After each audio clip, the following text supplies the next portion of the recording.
Aquarius, welcome to your July 2020 love reading. It's Raina here. So just picking up what I used to do on a regular basis. Just wanting to, revisit this. This is for anybody who's either currently in a relationship where they are unhappy or single.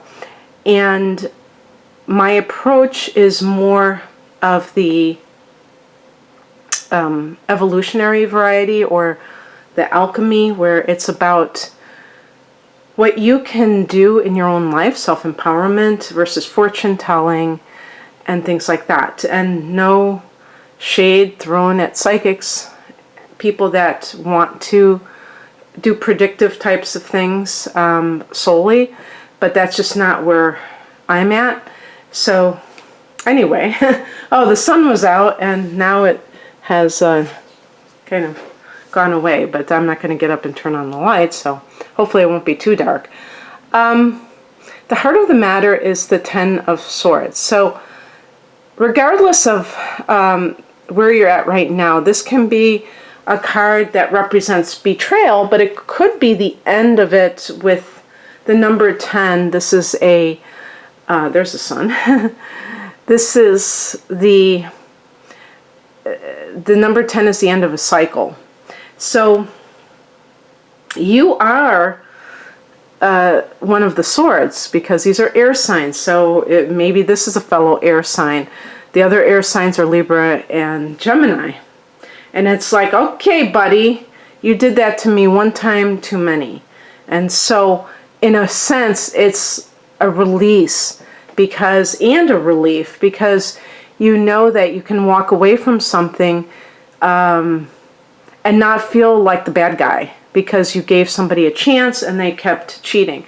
One thing I want to note is that Aquarius is a sign that, of all the signs, might be the most open to polyamory or open relationships. Or if somebody has some, like Venus in Aquarius. I actually have Venus in Aquarius. I'm not sure I could handle that, but I certainly can respect where people are coming from with open relationships, because they're trying to be above board. They don't feel that monogamy is natural.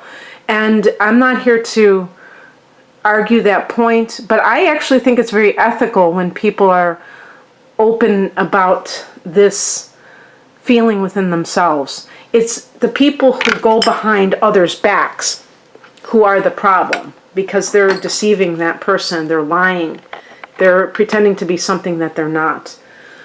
So, and some of those people,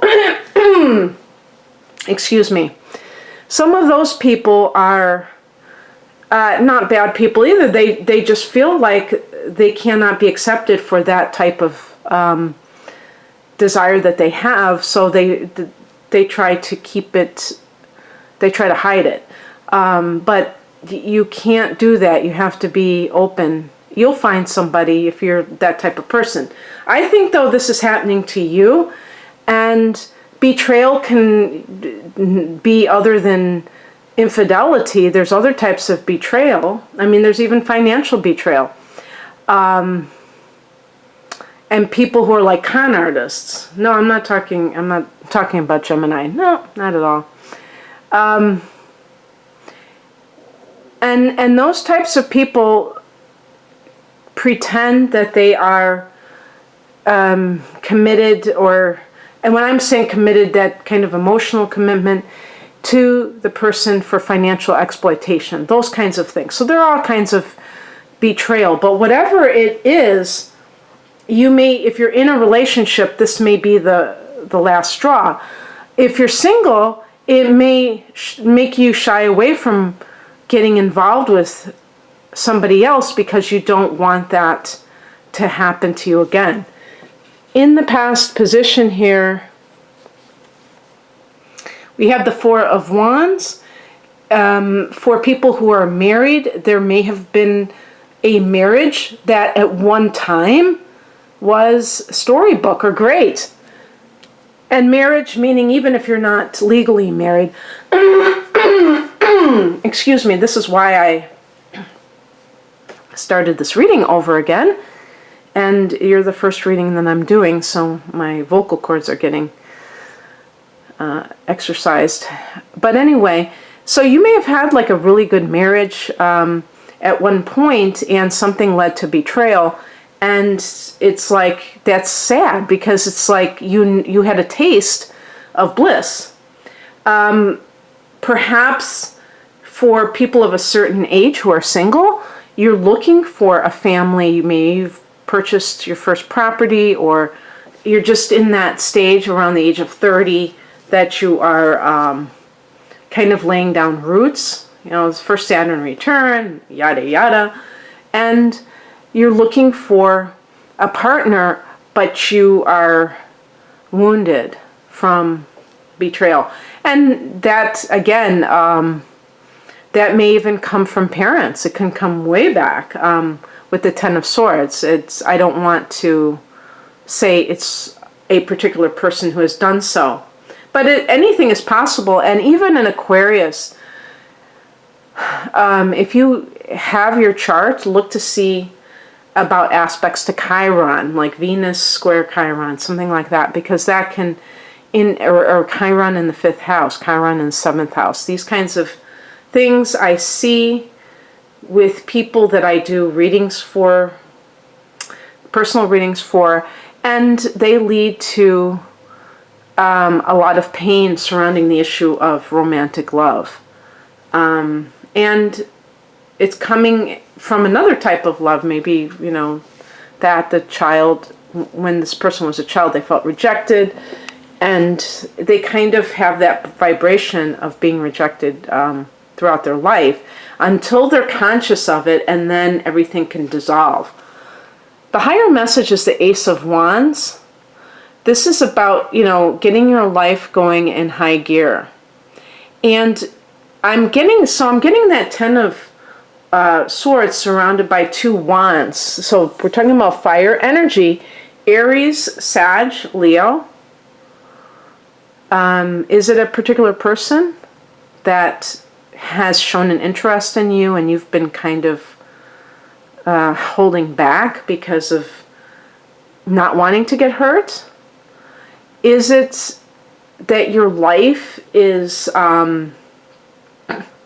about to explode in a positive way, and you can sense, maybe you can even sense it. Aquarians tend to be very intuitive anyhow. And you've got a lot going on, so new beginnings are underway, or you're right on the edge of that. And because of that, you can look forward to all kinds of new things happening. So with the Ten of Swords, this may be wrapping up a painful period, but you have that to look forward to. And so Wands, your opposite sign, by the way, is Leo. Maybe they're, and I even consider this Leo. What crosses you is the Five of Wands. So this is a card of fighting, bickering, even competitiveness sometimes, which can occur in relationships where one or both people are immature and they don't know how to, and their self-esteem is too low to appreciate another person, to not get triggered by another person's success. And I don't see Aquarius as being this type of personality unless you have some other factors involved, like Moon in Leo or Aries, where there's insecurity when you're not doing so well, and that means that you don't want others to outshine you. And that can be coming from the other person much more, I think, because Aquarius believes in that equality of humankind. That I think that you're not that type of person to be that petty. So it could be more incompatibility issues. Why? Why would you choose somebody that you fight a lot with? Well, if you are a person who has, I'm trying to think of what that would be.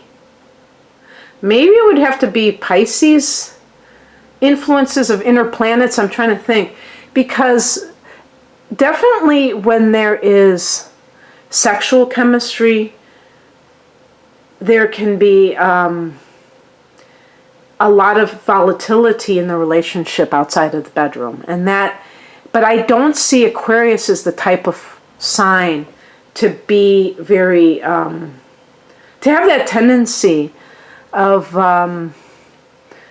picking people based on their sexual attraction for them. There are certain signs where I always caution them. Aries, Leo, Taurus, to be careful. Even Libra in the sense of the aesthetics of, how somebody looks. If you have moon signs in any of those, that might still be in play, because it's emotional, an emotional longing, maybe kind of irrational, but still present. In any case, you may even, like if you have the moon in Aries, you may find it invigorating to have this kind of drama in your life, which is insane, but possible. Because you think that's how it should be. Or maybe if you grew up, maybe if you have inner planets in Pisces, Mercury, Venus, and or Mars, especially with Venus in Pisces, you may fall in love with the wrong person, fall in love with people who have a lot of brokenness that you're trying to heal in them. Instead of trying to heal your own inner wounds, trying to be somebody else's healer. So you have to have a lower tolerance for conflict in those situations. May be very familiar to you if you grew up with that in your family of origin. Usually Aquarians don't like drama. So there has to be something that is influencing that. Maybe a moon in water or fire. And so the emotions are heightened. What's coming in is the Eight of Cups. This can be if you're in a relationship, leaving because it's just not satisfying you spiritually. It's not giving you that kind of inspiration for your life. Too much fighting, too much drama. Maybe the person is not honoring you, and that's what the Ten of Swords represents, that they have betrayed you one too many times. And being able to do this decisively, when an Aquarius cuts somebody off, it's like, open heart surgery. It's like very clean. It can be a very clean break. So you probably have a great tolerance. And then it's like, okay, see you later. If you're single, this may be that you realize that you have a lot of healing to do. Maybe you're going to travel with a spiritual intention in mind, like going to an ashram. Just going on a spiritual path in general. And I think that would be marvelous. If you're somebody who is single and you feel like you try to have relationships but you can't get close to people, I think that would be a great thing. Is if you feel this sense of you don't, some of you may already have a spiritual path, but if you don't really have one, exploring that side of life can be very gratifying, because you learn more about yourself. But you also attract people into your life who may be more vibrationally, a vibrational match to where you're at, The outcome, Queen of Wands.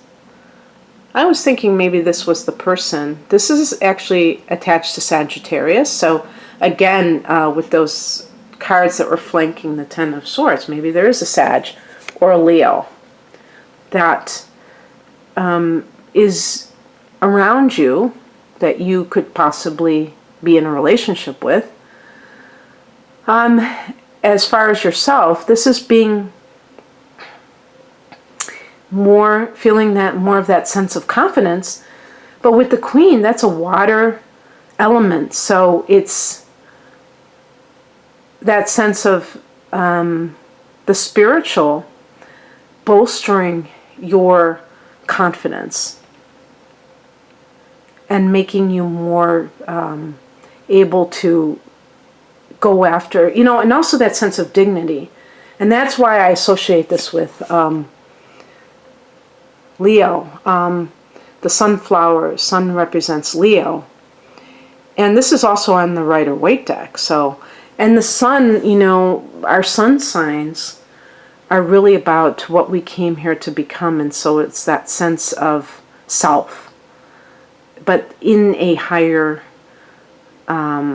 sense of the word, not just glorification of the self, but honoring the self and wanting to express the self at the highest level.